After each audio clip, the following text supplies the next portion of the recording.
we're gonna do is we're gonna check this Nabora. Checks the wheel bearings. We're gonna do is clean brakes. Here is a shop or shop. The lifters. A lot of machinery in here. Parikoy. We are working in Australia. Ang diferensya pala nito mga pre ko, ito aming sound ng differential. Yan o. Yan mga pre ko. Ito mga pre ko. Ikutin ko kamera.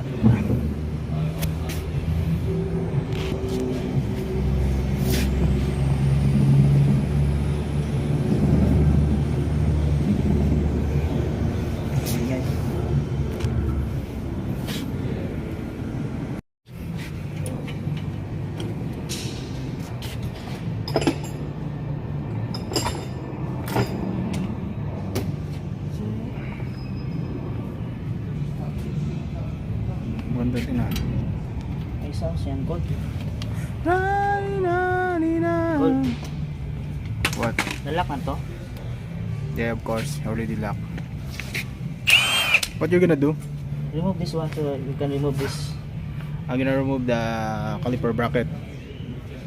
Yeah. Remove the caliper bracket first. Yeah, that's what. Okay. You're gonna use the Milwaukee rattle again.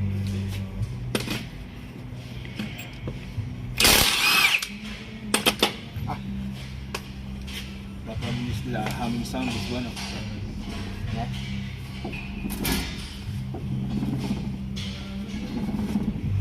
That's what. Take this one.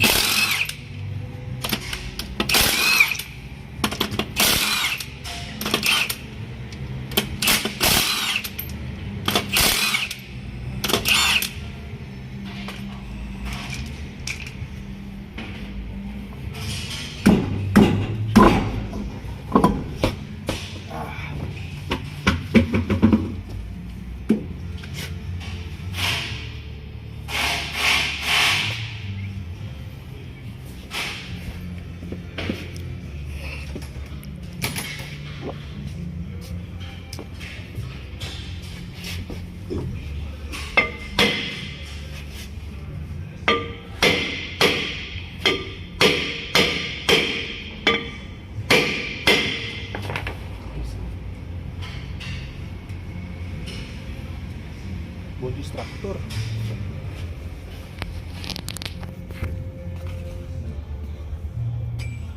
Wala kang bolt dyan, structure? Wala. Yeah, it's okay. It's alright? We don't place the brake pads on the other side. Yes. It's very thin. You don't replace the brake pads. Yes, I This have is a... I have a... 1 mm. So that's a Lego, isn't it? Yeah.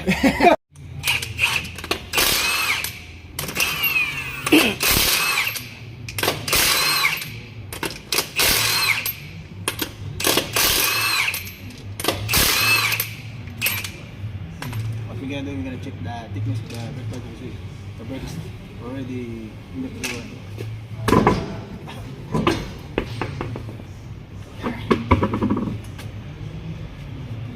Remove this one, the caliper.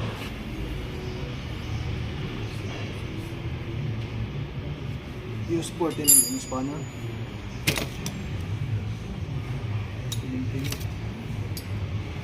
14. Use 14 mm spanner.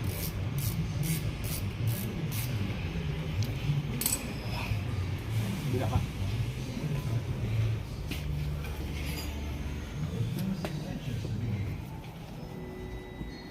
Remove the 10 and 14 mm bolt. At the brake points.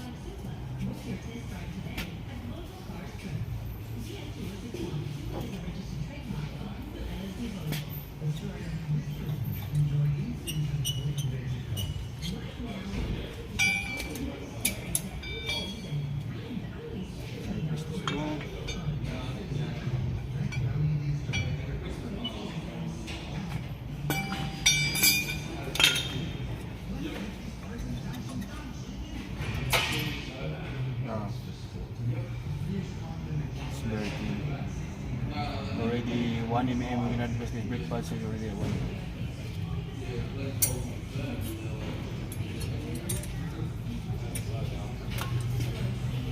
Install.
See the leak of the transmissions.